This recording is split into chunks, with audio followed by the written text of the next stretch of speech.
Ya, Hamas, tahu nggak Hamas siapa? Nggak tahu kan? Kita taunya Palestina.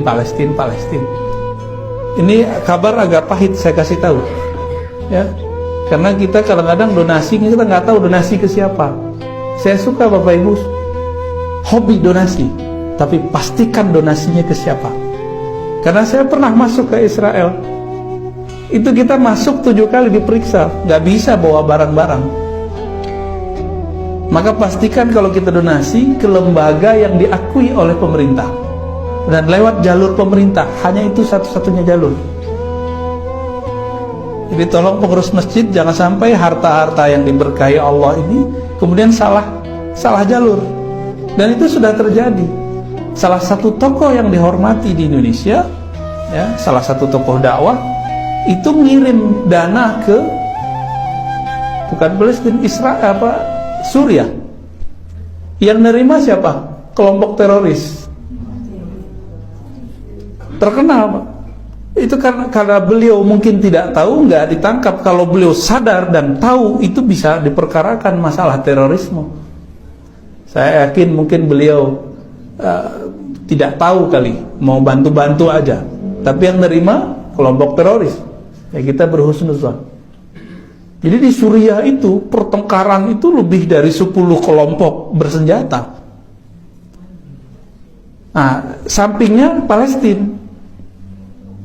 Ada satu kompleks, satu distrik jalan lah namanya Sheikh Jarrah. Itu nama kampung. Kampung Atua Jarrah, gitu-gitulah ya namanya.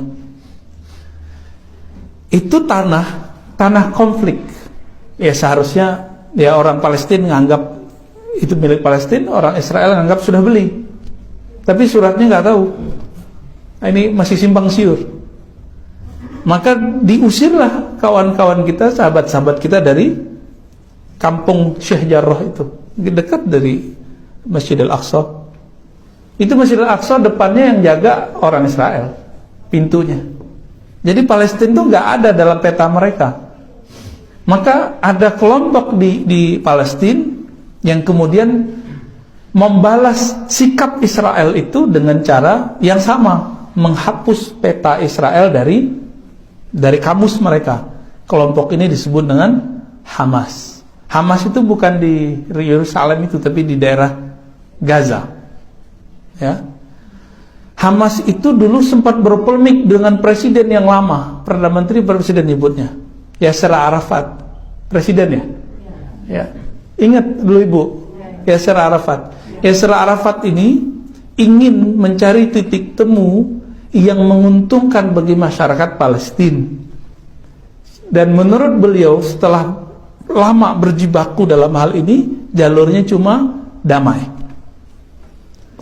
Tapi kelompok Hamas menolak. Karena bagi Hamas, siapapun yang berdamai dengan Israel berarti dia antek Israel. Nah, ini logikanya sudah nggak nyambung. Jadi kita pro simpati dengan masyarakat Palestina, bukan berarti kita pro dengan sikap-sikap yang dilakukan oleh Hamas.